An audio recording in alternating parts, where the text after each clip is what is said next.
Welcome to episode 2 of Mom's the Word, where mom knows best. Or at least she's trying her best. I know that is right. That's so true. Cyndi, I'm going to be a little nosy for a second here, okay? Because I want to talk about foster care, and I know nothing about foster care, so just pretend I'm not your friend. You have never told me a single thing that happens. Okay. I want to know, what's it like from the very moment that you get that phone call? Okay, so for a little backstory, I've been a foster parent for 3 years. I've been through this. We've placed 12 to 14 kiddos have come to our home. So the first night is always interesting, and a lot of people think they know what it goes like, but it's a lot calmer than you think. I would imagine it to be pure chaos. Right. So some moments are. So what happens is we receive a phone call from the state. Okay. Literally, CPS is calling you or your agency. And they give you a brief description of the child. Very vague. Your agency? Wait. There's an agency for foster care? Yeah, so there's CPS. Okay. Which is the state, Child Protective Services. Of course. And then there are private agencies that work in, coherence with CPS. And so, like our agency is the one who does the background checks on us, does our home study, does our walkthrough, make sure that we are doing everything we are doing to be You're the up best. To standards. They literally, Okay. They check the standards. Okay. And so they'll call, they usually will send an email or it comes through on, the agency's computer, like, 3-year-old, white, female, something like that. That's all they'll tell you. Real vague. That's what we'll tell you. And they'll usually tell you the county that they're in. Okay. And then they'll say they'll call you, say, hey, Hoffers, are you guys available to take placement? And so you say yes, or you say no. Let's say you're out of town, you can say no, things like that. Yeah. It's up to you. And so once you say yes to that child, they put you into the system and you go in with sometimes a handful of other foster parents, because it's not just you getting a call. It's a group of foster parents who can all take this 6-year-old child. Oh, so they don't even have like one person in mind. They're genuinely just looking for anyone. Yes. Okay. So CPS actually tries family first. No matter what, they try 3 family members that the biological family gives them. The night that the child is taken, okay, that parent is able to give them a list of people that they think can potentially care for their child. And these people are suited type of situation. And they figured out that night if they're suited? Yeah, they have to. Oh my gosh. So sometimes it happens and sometimes they don't answer or, predicaments. There's just different things where people say no. Where's the child at during this? At the CPS office. Do they have like TVs yes. and yes. stuff like that? So at the CPS office, there are rooms, there are cribs, there's food. There's almost like a closet of clothing, diapers, wipes there. So that way when the kid comes into the CPS office, they have everything they need to care for that child for the next couple of hours. Mm-hmm. I've had a call at 9 a.m. and I'm not getting placed till 5 p.m. Oh, wow. Yes. So it's a lot of variables that go into it. So anyways, once they get past, looking into the family members, if there's nobody, it goes to foster parents. So once we say yes, we wait again for another call from CPS after that saying, your house has been chosen. This child is in your region or in your county. We will be there in 30 minutes. Oh, wow. Yeah. So it's like a waiting game in between. Like we've waited literally 3 hours for them to be like CPS to call us and say, hey, we're on our way to your house right now. It sounds like the army. We used to say like, hurry up and wait. Yeah. Is what it was. Yeah. It was like, hurry up, get your stuff done, and then you wait. Yeah. Because you're like, okay, am I gonna get this newborn baby right now? Like you can't do anything yet because you don't know. Right. And so then once they call you, it is go 100%. We are pulling things out of our garage because most foster parents keep a stockpile of at least pajamas or a few outfits in every size. Right. I keep a crib, a toddler bed, things like that for their first night. Diapers of every size, things like that. And so it's go time. Right. You're getting your home ready. And that way, when the child arrives, you're in a calm environment now because CPS shows up at your door with this child who is either exhausted, distraught, just had the most traumatic experience of their life. Right. And you're there as a stranger opening your door. Right. Now that has looked different for every child that I've, received. I've received a lot from the hospital, and that's always heartbreaking. I cry with every single child that gets placed with me. Yes. But imagine a newborn baby. That was I just cried one. with you this most recent time. I definitely cried with you whenever you called me. Yeah. But once CPS arrives, it's a quick experience. So we do paperwork, a whole stack of it. It's just one person? Sometimes it's two. Sometimes it's two. Okay. Just one or two CPS workers. And basically they come in, they'll tell you what they know about the child. So let's say the child's 3. The parents could have told certain things about them. Mhm. Most times they don't. Unfortunately, it's a fast thing. They remove quickly, but sometimes they do. I've had ones who said, like, they take this formula, or they try to give information they can give. Right. A lot of times there's none. And then you do the state paperwork. You sign like 50 documents, that you're their medical consent now, all of the things. And then they 'Cause you're leave. responsible for them, Yeah. And then they walk out of your house. and they just leave you with this new kid. New kid. And that is always the scariest night for everybody. Yeah. Okay, so can you tell me what that night might look like for you? Like, say you just been placed. You Yeah. just had a kid come in. Yeah. It's 5 p.m. What are you gonna do? So Chris always comes home, my husband. He always comes home to help me with the placement, even if he's That's working. so nice. Yeah, that's something that we always agreed on. And Um, his job is cool with that. yes. That's such a blessing. Yes. It's just very important to have that. Oh, yeah, you We need are in all this hands on deck. 100%. Exactly. So he comes home, and as I'm doing paperwork, he has already taken the child to our playroom, to the TV room, and just showing them around. Very Yeah. calm while the workers are there, because they had just spent 4 hours with the workers. Right. So we're like, okay, let's show them around, kind of vibe with what they want to do. Some kids are coming in crying, and Chris is holding and rocking. Some kids are just exhausted, so he's sitting on the couch with them. And it has looked different for every child that's come to my home. So usually the newborns are in a car seat that they take with them. They don't leave me that car seat.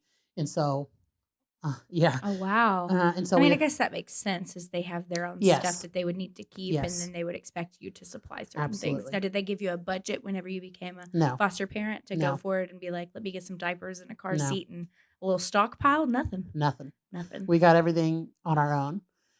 Some states do give a stipend in the beginning and things like that. So we get a monthly stipend. Every single foster parent gets a monthly stipend from the state, Mhm. and that is to provide enough, money for the child throughout the month. Essentials, Right. diapers, things like that. It's not that much money, but it definitely, is beneficial for the child. It Of goes into the course. child. Yeah, they need that. Absolutely. Extracurriculars, clothing, everything, especially in the beginning when they come with nothing. Yeah. So, yeah, that first night's pretty rough. We assess the situation. Lots of chilling, honestly. Like, Right. Just I'm trying to holding relax. usually. So once, CPS leaves, I will like take over into mom mode. I'm doing a lot of just like holding and calm, and, um, you know, give them a blanket they can choose from. We always do that in our home. Where they like get to choose one to keep for Mhm. that entirety. So it's sort of like a safe little keep. Yeah, because what people don't know is that like sometimes they'll come with, let's say, a blanket, Mhm. and we'll be advised to put that blanket away or get rid of that blanket. And that's one of the hardest things I feel as a foster parent, because Yeah. let's say a child is coming from a home with substance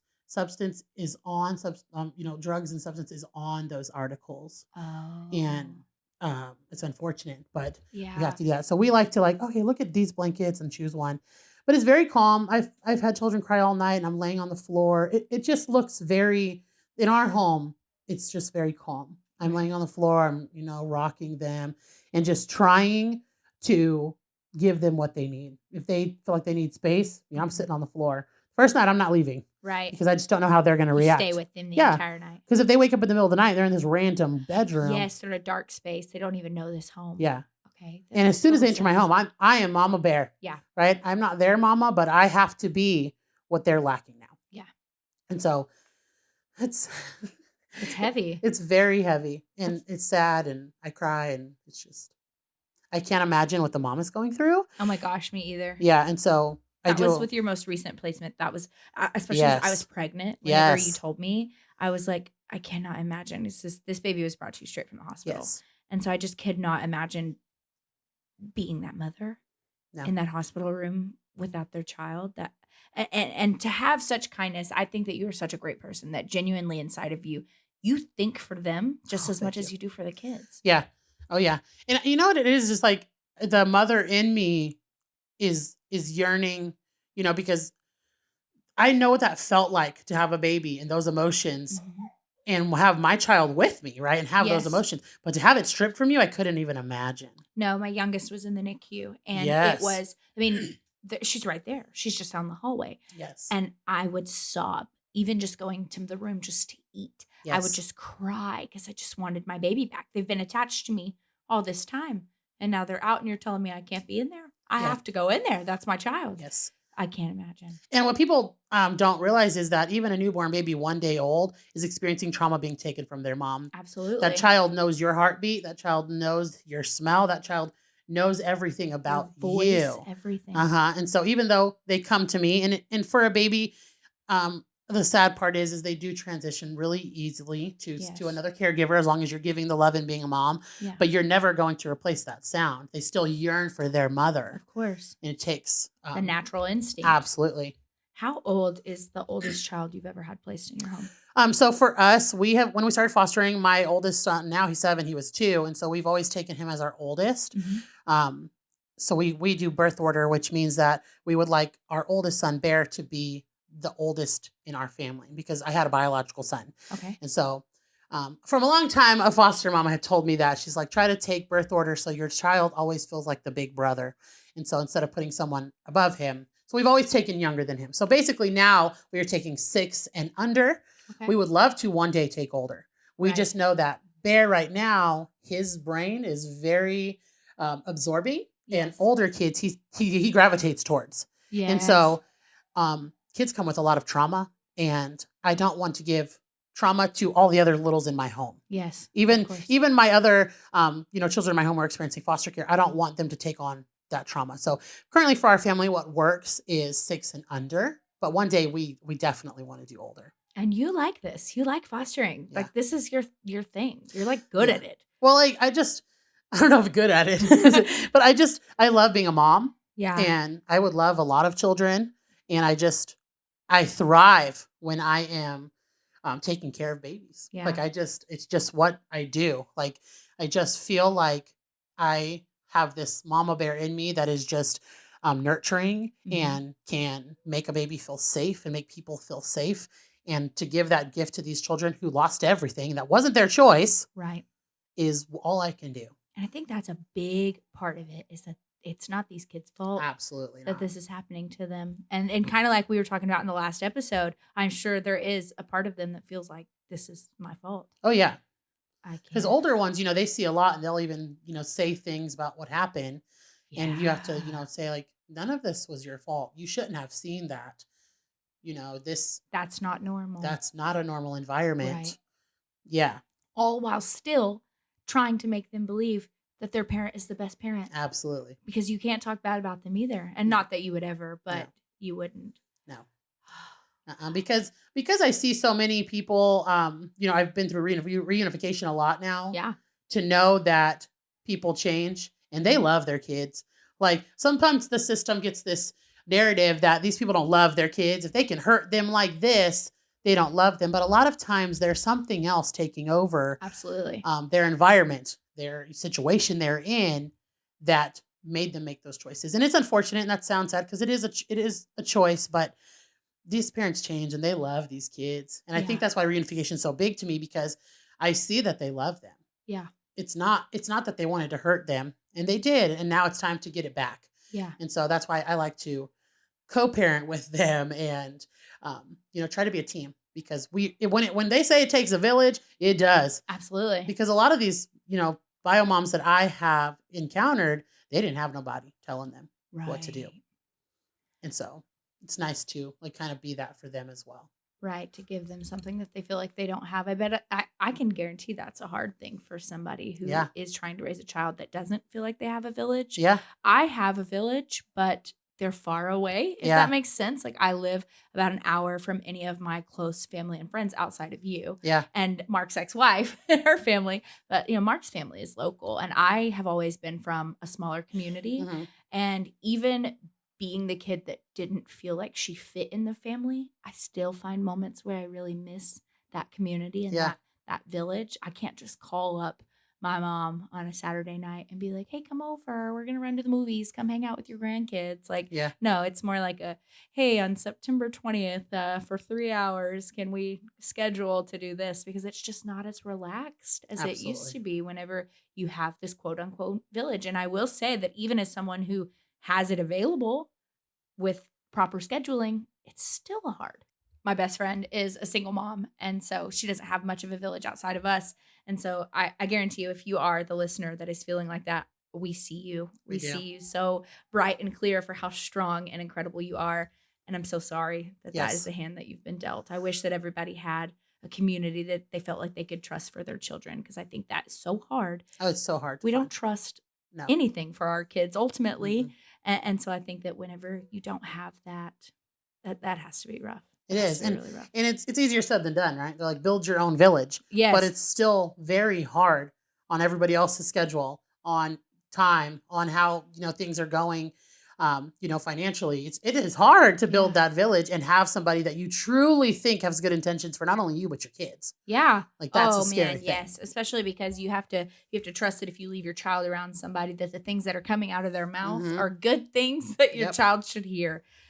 I know as a child I was around a lot of people that my parents probably, if they knew the conversations that were had or the things that Mhm. we had done, they probably wouldn't have let me be around them. Because Right. even though, I mean, obviously my mom wasn't around. My stepmom was. She was very active. My dad worked a lot whenever I was little. So whenever he met my stepmom, she had a family, but my dad really didn't. Mhm. So like I can remember before my stepmom came into the picture, I would ride in the back of the truck with my dad to like go to work and to deliver like x-ray technician business and x-ray fluid, because back then it was not digital x-rays. Right. Back then it was like you ran it through the Uh-huh. machine and you had to dip it in the dark room and all that stuff. That's what my dad did whenever I was little. So I would ride in the back of his truck with him and deliver all of these things. And he didn't really have that. He was a 21-year-old. Yeah. He didn't really have the whole village and such No. like that. So he really did start to make his own village of people. And I think that, as a parent, you do your best and you do what you think is right, and you're trying your hardest. And I genuinely can credit him in that sense that Mm. like I know he tried his hardest. Yeah. He didn't always make the right decisions. Yeah. And I was definitely put into some positions that I probably shouldn't have been in had Yeah. somebody protected me from the community that I was around. But I don't think that it was ill intent. I think that, of course, there are parents that don't care and Yeah. they'll just let you hang out with whoever. Yeah. And then there are parents who made a mistake, but they tried. Yeah. And there's a big difference in those two parents there. Absolutely. And sometimes, as a parent, you build a village for yourself Mhm. and your kids, it might not be the best one for them. Yes. Because oh my gosh, yes. What we need as an adult, as a woman, could be completely different than what our kids need. So for us moms, the village we have to build has to also include our children. Right, because you can't do one or the No. other. You Yeah. really genuinely can't be selfish in that sense Mm-mm. of, well, this village is what's making me feel bright. Exactly. Your child then comes first. Yep. So then you have to weed out relationships and friendships that you've Yep. had for years. I had to do that. Now that we're talking about that, I had to do that. I had a friend who I'd been friends with for a few years and really had helped me through some dark times, which we'll get into much, much, much later if I'm lucky. Yes. But helped me through a lot of really dark times. And whenever I became a mom, that person was just not good for me as a mother. Yes. And I can remember them being like, I can't wait to see the baby and come over and watch the baby. And I was like, No. You are never watching my child. I was like, no way. I was terrified. But that's so true. But you love them as who they are. Absolutely. 100%. Love them. So much fun. Yes. Not around my child. Yep. Yeah. Totally different environment, time and place type of thing. Mhm. Yeah. And I haven't seen that person. I Yeah. will say even as much as I love them. Yeah. And I'm like, you're a cool person. I could never as a mother. It doesn't resonate with who I am now. But not everybody's mind clicks like that. Like, you realize that. Yeah. But some don't until it's too late. Oh, And so man. that's when it affects your child Right. lifelong. Yeah. And so that's really, really hard. And then you have to put that on yourself, and hopefully you can change from that. All back to the mom guilt. Literally. All back. It's a never ending circle. Never-ending It's circle. never ending.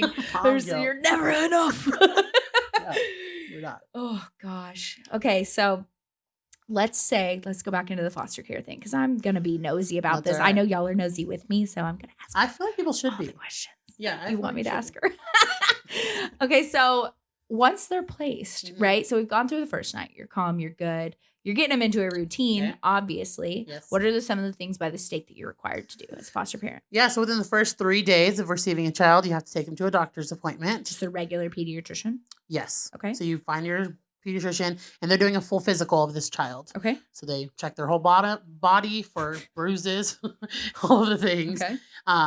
And a lot of those times we'll find out things like, oh, this child's had a UTI or this cough or things like that. It's really thorough Okay. just to make sure that there's any marks or things like that's getting checked out. Documented, yeah. Documentation. Well, especially because I'm sure not only do they need to provide that information to the state, Mhm. but as well as they kind of want to compare to make sure that you're a proper step parent. Absolutely.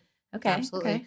And then after that, within the first 30 days, you have to do a dental appointment, which within you just have to have it like scheduled within 30 days to make sure the state's basically making sure you're properly going to take care of this child, Right. because a lot of the time they aren't receiving that care. Right. A lot of them aren't up to date on shot records and things like that. I wasn't. Did you yeah. know that? No. I did not have any of my shots until I was 5. Yeah. So this is crazy. This is a weird little side story here, but that just totally sparked. So whenever I went to start kindergarten, my stepmom Yeah. was like, I'm a pediatrician. And she was like, so can I get her shot records for the school? And my pediatrician looked at her and was like, she's never had any shots here. Yeah. So then she was like, what do you mean? Because she came into my life whenever I was 3. Yeah. And so they then started looking into it, and I'd never had any of my vaccines as a baby. Any of them. Ever. Not from the moment that I left the hospital. I'd never been given a vaccine. So in 92, there was no such thing as exemptions for like even personal beliefs or any of that. You were required to get your vaccines if you wanted to start school. So the summer right before kindergarten, I got all of them that you were required to get. They would get like 6 at a time. It's led me to such deep. I was just going to say that. It probably affected deep you. trauma that I will start sweating just taking my children to get theirs. I'll start crying because I'm afraid for them more than they are. Yeah. It's so bad, and I'm trying so hard to not show that to them. Oh, yeah. I don't want to push that onto them, but I get into this state of panic because of what I went through as a child. It's fun how it all carries and again, over. out of your control. It was out of my control. Out of your control. Yeah, but I'm the one that had to deal with the consequence of it. And I can remember it. I can remember it all, like so vividly. I can remember the nurses. I can remember the stupid calendar that they had on the wall with 13 different cats on it. Oh my Okay. goodness. I remember it all. I remember the toys my mom would promise if I didn't scream. Yeah. And we were not financially well off then. So I was on Medicaid. We would Yeah. go to the clinic, and it's like this small, tiny room with a bunch of old people coughing. And oh my gosh. then there's me in like the corner with this like one little thing that you play with that like loops around and stuff. So crazy you remember every detail. Only traumatic things though. It's so wild. It's like I could see it though, like a picture in my brain. Mom's the Word podcast is recorded at the Museum of Neon Lights in Frisco, Texas. It is a selfie studio open to the public. Mention the podcast and you'll get an exclusive 10% off.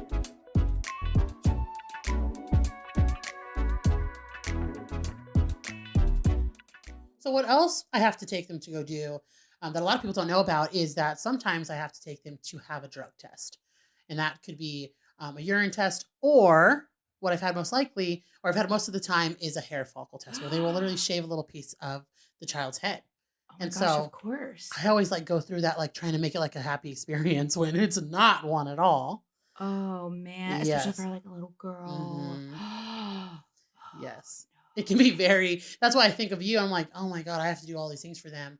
But I try to not make them traumatic. You know, I say, we're going to go to this appointment. Of course. And, get a Slurpee after, but still these poor children have to. They remember the negative. Exactly. Yeah. Yeah. And then lastly, a huge one that I've had to encounter and a lot of other foster parents have had to do is take them to be checked out for sexual abuse. And that is one of the hardest things that I've ever had to done. Cyndi. And I know lots of other foster parents who have been through it with a lot of older kids. And that is very heavy. Of course. And so you have to take them to a specific area and they have to Yeah. check certain things. And it's just, that is traumatic. It's invasive. Very invasive. Oh, and And they're babies. You've had babies to have to do that. That's just so sad. Yeah. And so what us foster parents have to go through, and every kid's not like that. Some are just an appointment, a physical, and we're good. But every now and then, we do deal with sexual assault cases. We do deal with big, drug cases and neglect cases. And so what we see is very heavy. Yeah. And so I have to put on this mask as to okay, this is very heavy, but we still have to do visits. It's mandated to do visits and things like that. So, you have to make them want to feel safe enough to go back to. Yeah. You genuinely have to put that if that safety has been taken from them Yeah. and they remember it all. Absolutely. You So a lot of times I put my emotions to the side on everything. Do you Most of talk the to time. anybody about this stuff? No. Like how heavy it is? You probably should. And I do think about that all the time. Is people ask me like, "How are you doing with this?" And Yeah. I don't talk to anybody, and I just feel like once the child has gone home, it's been a long journey. A lot of the children I've had have been a year long, if Yeah. not longer. It's been a long journey for me to not only get my emotions in order with the child, but also go through that with them. And so by the time it's time for them to leave, I'm more heartbroken, you know, about them leaving me. And I want them to leave. It's this bittersweet thing, and I'm so excited for them. Right. But like my last placement was 18 months, and so it is one of the hardest things you're going to have to do, right? And so I should talk to somebody. Yeah. I encourage everybody else to talk to somebody. Yeah. It is very heavy. Because even as one of, I'm just going to say it, as one of your best friends, I'm just going to claim that title now. As one of your closest friends, you don't even tell me the nitty gritty Right. of the cases. And that's what the hard thing is we're not allowed to tell anybody, really. Right. So like you genuinely don't get to vent. No. So even to like your me safe talking space. now, I'm being very vague. Like I'm Yeah. saying they're sexual assault cases, but I'm not telling you exactly what is happening. You can't. I can't. So like in my mind, I know exactly why all 13 of the children who have entered my home, what has happened to them. Yeah. They've all been valid. They have all been sad, and something that a child has gone through, something harder than an adult has, is Yes. very devastating. And then you have to look at that parent and you know Exactly. that they did that. And Yep. that they put their child in that position, and you have to look at them and think, you're capable of coming out of this. Yes. You're capable of taking this back. Yes. That's such a powerful thing, Cyndi. That's incredible.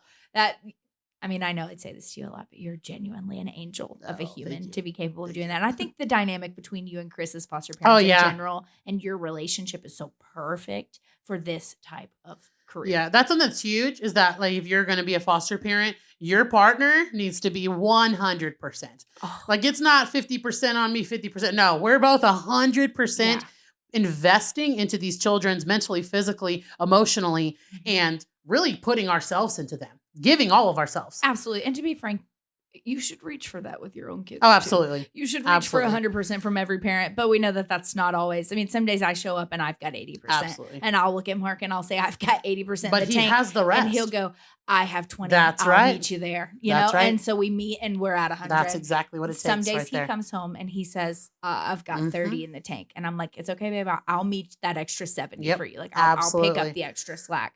That was the perfect example. Yes. It's the only way. It's the only way to survive parenthood. Because at the end of the day, we are constantly putting somebody in front of ourselves. Yes. You are constantly caring for that child's needs before your own. I could be exhausted. I could be vomiting. And if my child is hungry, I have to get up and go feed him. You don't get the moment to put yourself first and say, I'm sorry, but I'm going to be selfish here. Yeah. Because at that point, you're neglecting a child who has no ability to care for themselves. And that's just not fair. Yeah. So now that you say that, like I put myself first in front of a lot of people. Yeah. Not only like, my own family, but I'm taking children into my home. And literally the day they get there, they're my children. Yes. I am treating them like my own. And a lot of the time I do forget about myself. Yeah. And that's like one of the hardest things that I do struggle with, because I pour so much of myself into these children. And then when one leaves, like recently, after 18 months, we've had 2 children leave us, and I took a break. I get a lot of people like, why don't you keep going? There's more kids. There's more kids. There's more kids. But what they're not realizing is that I'm taking on trauma. Yes. I'm taking on emotions, and I'm taking on grief now. Yes. And so like a lot of people don't realize that, is that now I'm grieving a loss. I absolutely am. Do I think they need to be with their parents? Yes, I do. 100%. I was fully into it. Above all else. But I'm also going to grieve that I took care of them 24/7. Your feelings are valid. Exactly. Your feelings are completely valid. And so for me to take small breaks in between, which I've never done before, was very important for me and my mental health. Right. Just to let me just not take on someone's trauma for a moment. Yeah. Just for a moment. Right. And you do have a foster love, though, in your home. So it's not like you just took a break and it's just you guys hanging out. Yes. You are currently Our home has never just been like empty. No. No. So like I currently have a foster love who I've had for 8 months. And so from the hospital. And yeah. So I remember that night. Yeah. And so he's seen, children leave now. My biological son sees them come and go. And so we needed a little break. Of course. And so it was a nice break, but We will be taking on more children. You've opened the doors again. We've opened the doors. It could happen right now. Literally now. That's And so it's something I'm always like, oh, is my phone gonna ring? right. But do you have a special ringtone for that? No. I would be the person to set a special ringtone so that I never missed a phone call. I have one for Mark, and I may or may not ignore it sometimes. No, I don't, honey. I don't think I have a special ringtone for anybody. I know. You're gonna get one for me. Oh. Can't wait to see what it is. Okay, so now we've talked a lot about the things that you're like willing to talk about, obviously, but there has to be things that people ask you that's like, that's too much. Yeah. That's crossing a boundary here. Like that's crossing a line, especially online, Yeah. where no boundaries exist, Right. and people can just say Right. whatever they want Right. to you. Yeah. What are some of the things that you're like, I don't want to be asked this about my journey? Yeah. So sharing online, there's this thing, or people think that is like, I can ask them anything and they have to answer me. And a lot of times I will not answer them. And so sometimes I come off as I'm being just, cold shouldering their question. I'm being rude. When in actuality, I am protecting a child, a family. Yes. And so a lot of times boundaries that are being crossed is, why is this child here? A lot of the time. As if you would jump on TikTok or and make they a story assume time. something. No. Like if that baby, he has a diaper rash, guys, help me with like a cream. Oh, his mom did drugs. Like it's literally these assumptions that cross lines all the time that really it just, why do we have to put that onto a child that? Because the child is the only one you're putting that on. Exactly. And so like I like to tell people, like I share my journey as a foster parent. I'm not sharing this child's experience in foster care. Period. And so to me, that's really important. There's a fine line. There's what I share with you is enough. Yes, absolutely. I agree with that. So a lot of time also people will ask like, how long are they going to be with you? What, is he having visits? Is this someone? And I can't tell you that. No. Sometimes you'll catch me saying, okay, we're heading to a visit when things progress in certain ways. Right. But I have to build a brick wall around this child. Exactly. You're protecting them. That's what they were placed into your care for, is protection. Yeah. And then other boundaries that people just ask, ask if this baby was on drugs. Like if you're at the park, people will say, oh, did the family do drugs? Or they just assume things, And I bet you have a lot of park run-ins. I know that you had one time where they were judging you for not being a breastfeeding mom. Yes. And she was like, well, this is my foster child. Yeah. Can't really do that. It's more that. So like she's talking about an instance, we were at the park and I was with the mom and she was breastfeeding her child. I believe this is a while now. And I was bottle feeding. Yeah. And they were saying like, oh, he won't take a bottle, like, or no, he won't take a breast, like did something of that along those lines. And I was just like, he's my foster child. And I think at that time I said, he's, I'm not his mom. And I, if we could, and I kind of explained it to her in a way, I would love to, give him what he needs. That's all he needs is, formula or whatnot. Right. But fed is best. We believe fed is best here. Exactly. We don't care what method you're using as long as you're feeding your children. Yeah. But it just ended up being like a weird situation because she was judging me really quickly on bottle feeding, which is so weird to me. It's a weird thing that moms judge each other, period, to me at this point in life. I know, like I'm experiencing motherhood. I know how hard it is. The last thing I'm going to do is look at you sideways because you're experiencing it with me. It's hard. Like there are moments But you don't know people's circumstances. True. Like as soon as I was like, oh, well, I couldn't breastfeed him. He's in foster care. Her demeanor like literally changed. Right. She's backpedaling, apologizing, things like that. And so it's just sometimes people are really uneducated about the foster care system. And that's why I share on the internet. And so to me, it's more important for me to share my journey than to not share at all. Because when you hear foster care, foster parent, sometimes you think negatively. Well, and I'll tell you, for me, I immediately kind of think teenagers. Okay. I don't immediately go into babies. Yeah. Because it's not in my brain that is something that happens. Yeah.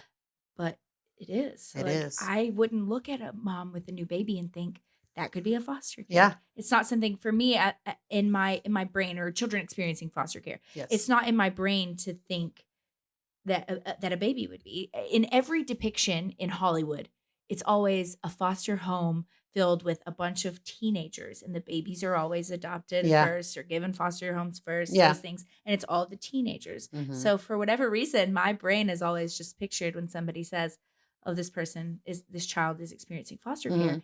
I immediately go to a teenage child. I don't go to a baby. So I think that that's just another way that what we learn as we pick up is kind of what we picture. Yeah, it is. You don't realize that there's so much, it's Oh, so yeah. much broader than And so that. many different reasons, too. Of course. Because people always think the worst situation is why a child was removed, but sometimes it's as simple as, their parent had to go to jail, or, wow. something as simple as, I didn't even think about that, yeah. because you would think they would immediately go to family. hmm Sometimes there's not family there, I guess. Sometimes there's not. Yeah. Yeah. Yeah. Wow, heartbreaking. It is. It is. For the child. Yeah. And for the parent too. I'm sure there is a level, of course, of sadness from that parent. Yeah. But I can only imagine from an innocent child's perspective Yep. how hard that must be. Yep. And then for you to be the one that turns around and picks them back up and builds them back together and then says, I'm going to send you off whole back to this home. Yep. And With you're going to everything you be need. okay. Yep.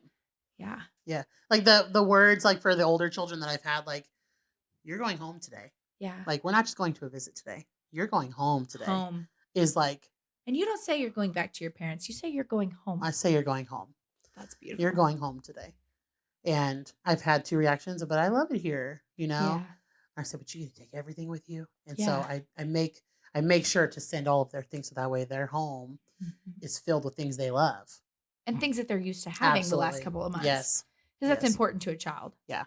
That's, Exactly. I think when you brought up the blanket, when you were Mhm. like, they have to take away the blanket, that is so deep, because I'm sure that to them, like for my brother, he has a blanket. And Yeah. that's his comfort. Like if Yeah. he doesn't have that, he's not going to be able to relax. So I'm sure that there are children who feel the same way. Yeah.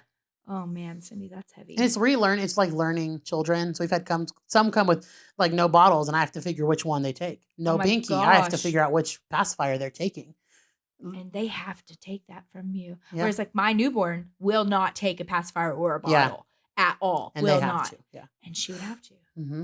Wow. Mm-hmm. Can you give me an example? What's probably like, I mean, you don't have to if you don't want to, of course, but what's probably the worst question you've ever been asked online? Like that you were just like, that is crossing a line.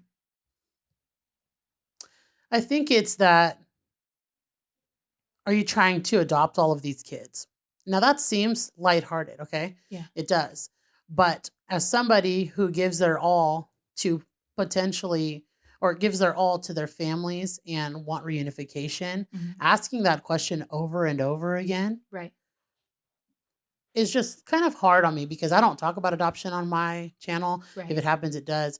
But It's not why you're fostering. Exactly. And that's why nobody should foster. I mean, I'm sorry. That's why all foster parents should not foster to adopt. Right. If you're trying to adopt, you need to go to an adoption agency, not Yeah. a fostering The agency. goal of foster care is reunification. Right. And sometimes it ends in adoption. Mhm. It does.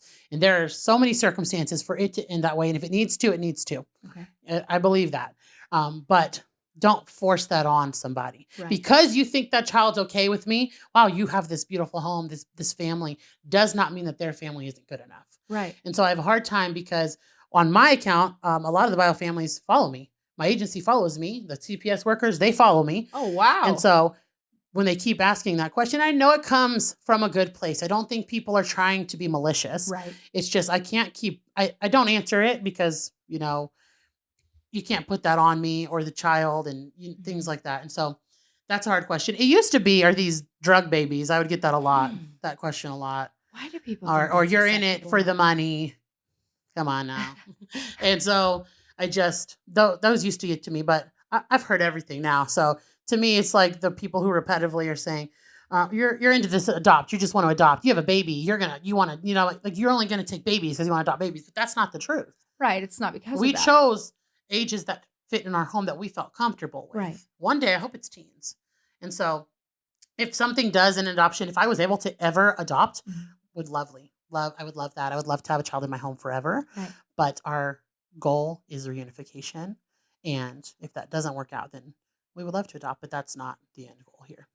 I think that's beautiful. I think what you do is so selfless and incredible. It's one of the very reasons why I just love you for who you are as a person. Thank you. I think that you're super great. I think that was a lot today. I know, it was a lot. That It was was a lot. pretty heavy. We have some heavy It was a lot. episodes We coming do, at you we guys do. right now, but we have a lot to talk about. I try my best to get the words out, because I'm very passionate about it, and being a good representation for the foster care community, because it's important for us to share. Yeah. Some people don't want to see us, but it is important for us to share that there are good people out there doing good for these children, and really, standing behind what's going towards them. So I'm really passionate about it, you guys. So Yeah, that. we're educating people, and you never know. Somebody might be watching, and they may Yes. be like, "I could do that. Absolutely. I could be a foster Absolutely. parent." That's incredible. I think that Yep. you're doing incredible work. Well, Yes. this was very exciting.